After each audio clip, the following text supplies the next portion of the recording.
રાજકોટમાં ખાનગી શાળાઓ દ્વારા ગુજરાત સરકાર સમક્ષ ફી નિર્ધારણમાંથી મુક્તિ આપે તેવી માંગણી કરવામાં આવી છે। ગુજરાતમાં ફી નિર્ધારણ સમિતિની રચના વર્ષ 2017માં કરવામાં આવી છે।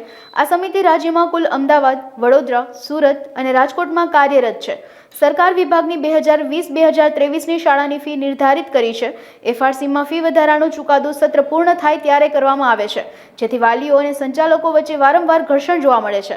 10%થી ઓછી ફીમાં વધારા કરવા માંગતી શાળાઓને એફઆરસીમાંથી મુક્તિ આપવાની માંગણી કરી છે। એફઆરસીમાં અપૂરતા સ્ટાફ હોવાને કારણે કામગીરી ઢીલી થતી હોવાની ખાનગી શાળા સંચાલકોએ દાવો કર્યો છે। સૌથી પ્રથમ તો अब तकના સર્વે દર્શક મિત્રોને માં સરસ્વતીના પ્રાગટ્ય દિવસ એટલે કે વસંત પંચમીના પૂર્વ દિવસ નિમિત્તે ખૂબ ખૂબ શુભકામના। ફી નિર્ધારણ સમિતિની રચના રાજ્ય સરકારના શિક્ષણ વિભાગ દ્વારા 2017ની સાલમાં કરવામાં આવેલી। ગુજરાત રાજ્યમાં લગભગ 18,000થી વધારે ખાનગી શાળાઓ છે, જે 4 ઝોનમાં જેનું ફી નિર્ધારણનું કાર્ય થાય છે: રાજકોટ, સુરત, અમદાવાદ અને વડોદરા। ફી નિર્ધારણ કમિટી છેલ્લા 7 વર્ષથી ખૂબ જ સંતોષકારક કાર્ય કરી રહી છે।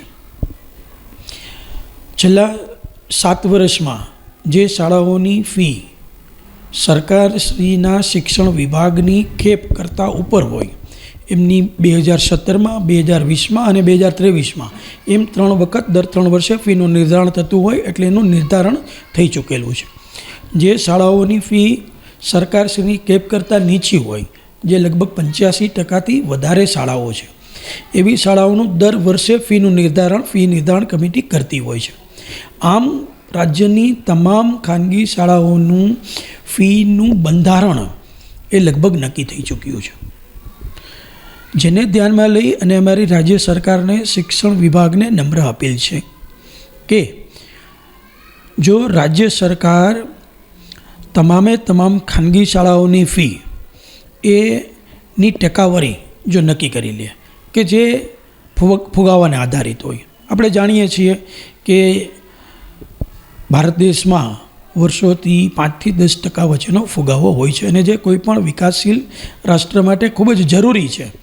તો એ ફુગાવાને ધ્યાનમાં લઈ અને રાજ્ય સરકાર જો ટકાવારીનું ધોરણ નક્કી કરે કે જેમાં રાજ્ય સરકારના નિષ્ણાંતો હોય, શિક્ષણ શાસ્ત્રીઓ હોય, શાળા સંચાલક મંડળ હોય, બધાને સાથે લઈ અને એવો કોઈ નિર્ણય લેવામાં આવે કે જેમ કે કોઈ પણ શાળાની ફી 50,000થી નીચે હોય તો એમને 7થી 10%નો વધારો, 50,000થી 1 લાખ વચ્ચે હોય તો એમને 5થી 7%નો વધારો, 1 લાખથી વધારે ફીસ હોય તો 4થી 6%નો વધારો, આવો કોઈ માનો કે વધારો નક્કી કરી અને ફીનું નિર્ધારણ કરવામાં આવે તો ફી નિર્ધારણ સમિતિ ઉપરનું ભારણ છે એ પ્રમાણમાં ઘટશે અને ફીનું નિર્ધારણ છે એ સમયસર થશે। જેમ કે અત્યારે CBSE શાળાઓ 1 એપ્રિલથી શરૂ થનાર છે અને જે શાળાઓની ફીસ હજુ નક્કી નથી થઈ તો એવી શાળાઓ જો વાલીઓને અગાઉથી પોતાનો એક્સપેક્ટેડ ફી, પ્રોવિઝનલ ફી વધારા સાથેની રજૂઆત કરે વાલીને તો સ્વાભાવિક છે વાલી છે એ ફી નિર્ધારણ સમિતિનો મંજૂરીપત્ર માગશે।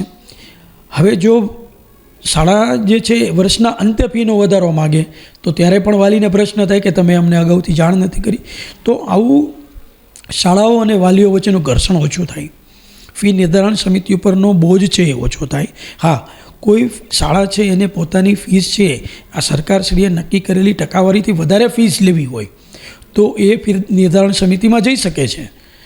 આ ઉપરાંત જો કોઈ શાળાઓ ફી નિર્ધારણ એટલે કે સરકારે જે ટકાવારી નક્કી કરી હોય એ ઉપરાંત ફીસ લેતી હોય તો એવા સમયે પણ ફી નિર્ધારણ સમિતિ છે એને કંટ્રોલ કરી શકે છે।